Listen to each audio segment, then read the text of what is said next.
Hello friends, breast health के series में आज हम बात करने वाले हैं बिनाइन यानी non cancerous diseases of the breast such as breast abscess और ब्रेस्ट ट्यूमर्स।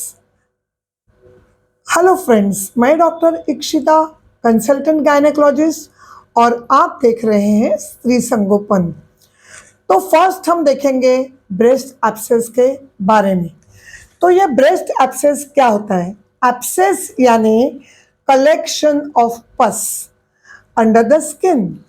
तो ये जो एब्सेस है ये ब्रेस्ट में होने की दो कॉमन वजह है। एक, डिलीवरी के बाद जब भी ब्रेस्ट फीडिंग चालू रहता है, और दूसरा है विदाउट प्रेगनेंसी एंड लैक्टेशन।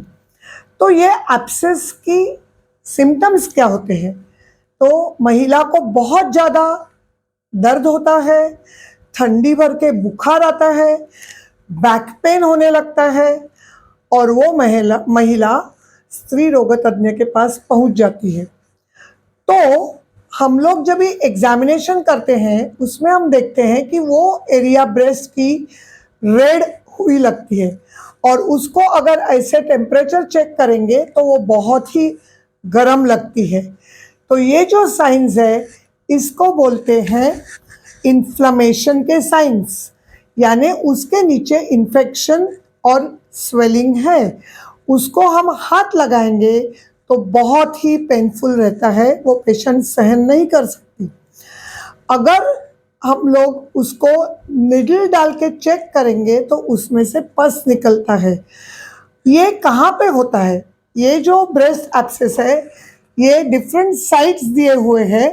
ये निपल के नीचे हो सकता है, ये स्किन के नीचे हो सकता है, ये डीप अंडर ब्रेस्ट के टिश्यूज में हो सकता है, या तो पूरे ब्रेस्ट के पीछे ये मसल के ऊपर हो सकता है। इसे कहते हैं ब्रेस्ट एब्सेस। फिर अभी ये ब्रेस्ट एब्सेस की ट्रीटमेंट क्या है? तो ये इसलिए होता है कि काफ़ी समय के लिए अगर बच्चे ने दूध नहीं पिया और दूध जम गया, फिर जब भी बच्चा दूध पीता है तो कभी कभी वो बाइट करता है निपल के ऊपर, क्योंकि उसको एनगॉर्ज्ड हेवी ब्रेस्ट से वो दूध नहीं पी सकता, और वो निपल के ऊपर बाइट करता है तो निपल के ऊपर जख्म होती है और उससे बैक्टीरिया अंदर जाते हैं, और वहाँ ऑलरेडी कलेक्टेड दूध है, मिल्क है, तो वो बैक्टीरिया बढ़ जाते हैं और वहाँ एब्सेस होती है। तो ये प्रिवेंट कैसे किया जाए? फर्स्ट, जब भी आपको लगता है कि ब्रेस्ट एनगॉर्ज हुई है तो आप उसे आइस से या कोई भी कोल्ड पैक से उसे सेकना चाहिए, ना कि गर्म पानी से, क्योंकि गर्म पानी से सेकने से बहुत बड़े पैमाने पे उसमें ब्लड सप्लाई हो जाता है और उसका एब्सेस होता है। तो नॉर्मल एनगॉर्ज ब्रेस्ट है तो उसे ठंडे पानी से सेकना चाहिए। फिर हल्के हाथ से मालिश करके वो ब्रेस्ट को कोकोनट ऑयल लगा सकते हैं या कोई भी मॉइस्चराइजिंग क्रीम लगा के हल्के हाथ से मालिश करके वो दूध को निकालना चाहिए, ताकि ब्रेस्ट सॉफ्ट हो जाएगी और बच्चा अच्छी तरह से दूध पी सकेगा और ब्रेस्ट एम्प्टी हो जाएगी। नहीं तो मैनुअल ब्रेस्ट पंप आता है, या तो इलेक्ट्रिक ब्रेस्ट पंप आता है, तो वो यहाँ पे ब्रेस्ट के ऊपर लगा के उससे आधा दूध निकाल सकते हैं और वो बाद में चम्मच वाटी से या बॉटल से बच्चे को पिला सकते हैं। और आधा दूध निकालने की वजह से ये जो पेनफुल एनगॉर्जमेंट है ब्रेस्ट की वो कम हो जाती है और बच्चा अच्छी तरह से दूध पी सकता है। अगर पेशेंट ने ये प्रिकॉशंस नहीं लिए और उसको एब्सेस हो गया तो उसको क्या करना चाहिए? तो डॉक्टर पहले उसे एंटीबायोटिक्स चालू करते हैं, लेकिन पस होने की वजह से ये एंटीबायोटिक्स ये एरिया जहाँ पे ये कलेक्शन है पस का वहाँ तक पहुँच नहीं सकते। तो पहले प्रोफिलैक्टिक एंटीबायोटिक एक दिन चालू किया जाता है और फिर नेक्स्ट डे पेशेंट को शॉर्ट जनरल एनेस्थीसिया देके इसको ऊपर से इंसाइज किया जाता है, जिसको बोलते हैं incision and drainage of breast abscess. और फिर वो जहाँ भी कलेक्टेड हो वहाँ उंगली डाल के पूरा ब्रेस्ट का वो कैविटी क्लीन करके एब्सेस निकाला जाता है और फिर उसे बिटाडीन गॉज डाल के उसको पैक किया जाता है ताकि वो एब्सेस वापस तैयार नहीं हो जाए।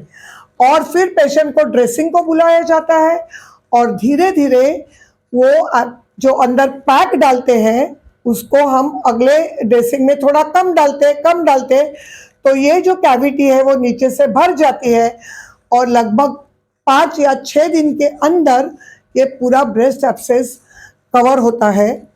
उसी समय उसको एंटीबायोटिक्स दिए जाते हैं जो ब्रेस्ट फीडिंग में सेफ हो और कोई एंटी इन्फ्लेमेटरी मेडिसिन भी दिए जाते हैं। जैसे ये पस ड्रेन होता है तो उसका पेन निकल जाता है और फीवर भी निकल जाता है। दूसरे साइड के ब्रेस्ट से वो ब्रेस्ट फीडिंग चालू रखना ही चाहिए, नहीं करेंगे तो ब्रेस्ट का मिल्क प्रोडक्शन बंद हो जाएगा।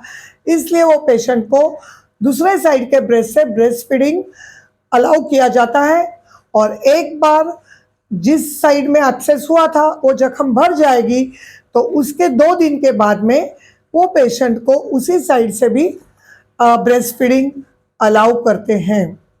तो फ्रेंड्स, ये हमने आज देखा कि नॉन मैलिग्नेंट बीमारी ब्रेस्ट की क्या हो सकती है, तो उसके लिए क्या उपाय, उसे अवॉइड करने के लिए क्या किया जाए और अगर हो गया तो उसके लिए कौन सी ट्रीटमेंट की जाए।